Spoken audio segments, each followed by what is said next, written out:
Hello friends, I am Saket Bansal. I am a lead trainer at IZenBridge Consultancy Private Limited, and in this video I am talking about a roadmap for your PMP certification.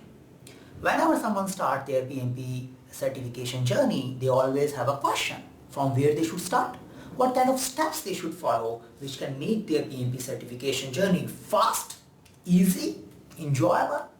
Now if you start searching over the net, you will get various prescriptions. Somebody would be telling that I read PMBOK 3 times and it worked for me. Somebody would be telling that I read IZenBridge twice and it worked for me. Now all of them may be true, but your study plan should be customized for your own learning style. So in this video, I am recommending a life cycle approach where we have phases for your PMP certification journey. My PMP certification life cycle approach recommends 3 stages. It starts from knowing about the PMBOK contents, knowing about the project management, master, the second phase where you get into details of knowledge areas, where you get into details of PMBOK contents. Third, practice. So now you know enough, you have mastered the PMBOK concepts, now you need to practice the simulation exam. You need to develop endurances. Our first stage, know. Now the goal of this stage is get a sufficient knowledge, sufficient details about the PMBOK contents. Now you don't need to be master of each and every lesson or each and every chapter given on PMBOK, but you need to have a knowledge level understanding where you can relate, you can understand what all knowledge areas are, how many processes they are, what they do, how they interrelate with each other. Now, if you look at our work breakdown structure for this particular phase, it has 2 components. One is learning and another is verifying. Now, learning perspective, you may do few activities which can help you in achieving the goal of the phase know. One possible activity is that if you are our student, you go through our complete PMBOK 5 videos. The second possible approach is you pick some book. You pick a prep book, say Head First or Rita Mulgai or PMBOK, and you read that book without worrying about all the details, but you read it in a way that it gives you a good exposure of the complete content. The third activity which you can possibly use is attending some training programs, face-to-face training programs where trainer can help you to get into the details of the complete PMBOK. Now, irrespective of the activities, you need to identify that are you meeting the goal or not. The goal you need to quantify, you need to identify which all quizzes you will be using in order to verify that are you done with your know phase. Now, to my student, I always recommend that you already have lesson and quizzes in your learning portal. So use those lesson and quizzes as a validation criteria to verify that have you achieved the goal of know phase. You should be scoring minimum 60% in all the lesson and quizzes, and that will verify that yes, you are done with your know phase. Now your second stage is master. In this phase, you need to get into the details of PMBOK contents. Now at this stage, you cannot leave anything for future. You should get into the details of inputs, outputs, tools and technique, and the interrelationship of one process with other. You should also understand how in a practical project management life, you would be using a given process.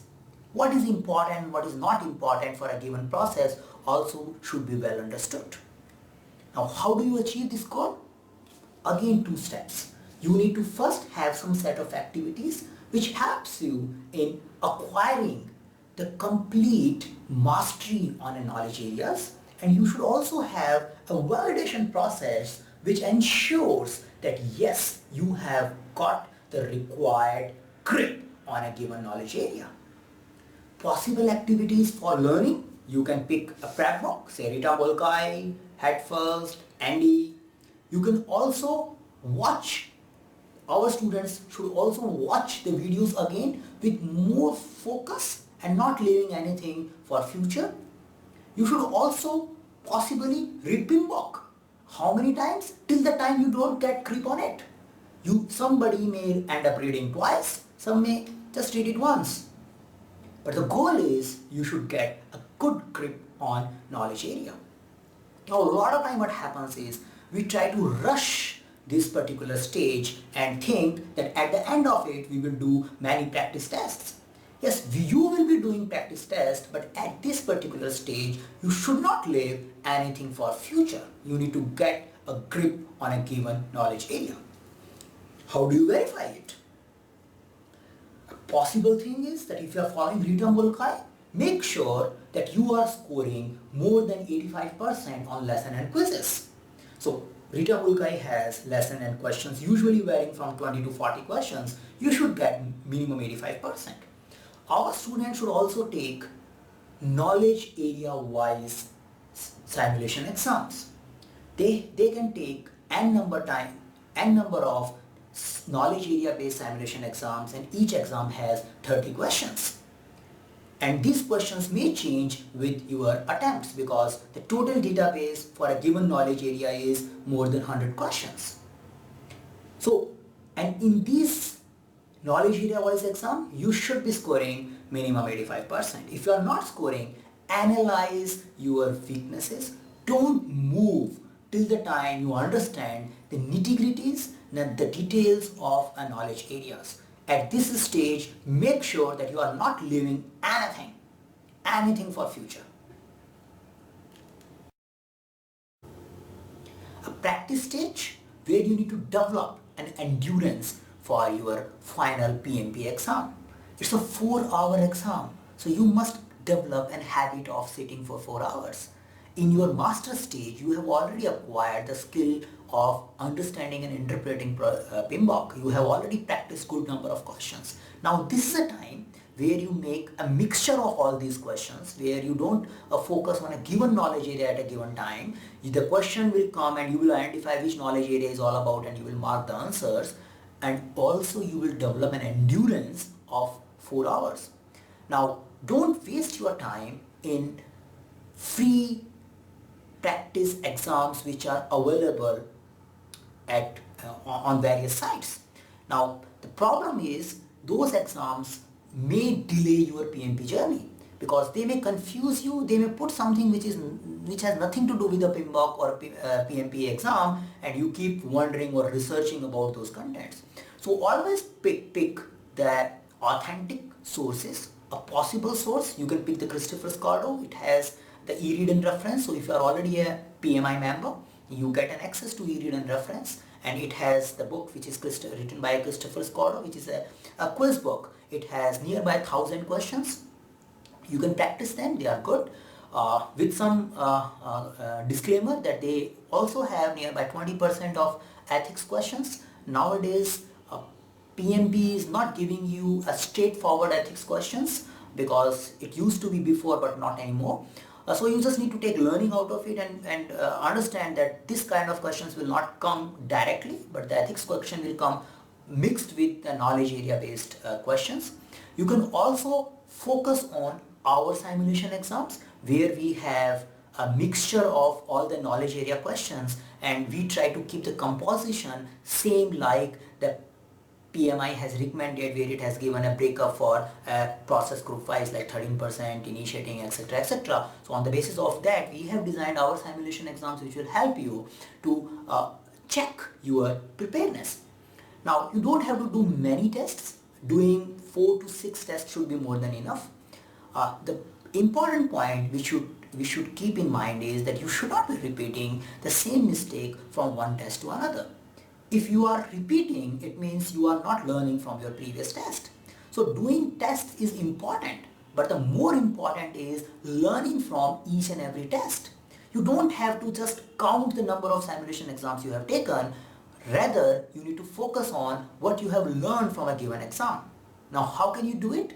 Take your time. Don't rush from one simulation exam to another simulation exam, but take a time to analyze the errors, weaknesses of a simulation exam. Try to make categories of it, like which knowledge area, which process group, which process, which type of language is creating problem for you, and try to fix that before you move to the second simulation exam. Now,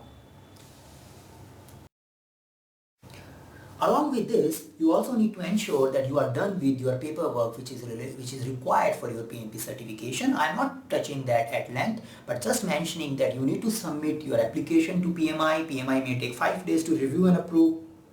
And once it's reviewed and approved, you need to make a payment. And after payment, some of the application randomly gets selected for the audit. And if you get selected for the audit, then you need to submit your papers. So to finish your payment step, say 15 to 20 days in advance before your target examination date, because in case you get selected for the audit, you need some time to dispatch the papers to the US and get your audit processed. And once this is done, you will get an eligibility ID which will be valid for 1 year after that ID get issued, and you can use that particular ID and schedule your exam at Prometric. So scheduling is a separate step, it's a different step, and doing the paperwork is an interaction between you and PMI. So finish it, because without it you won't be able to appear for your certification exam.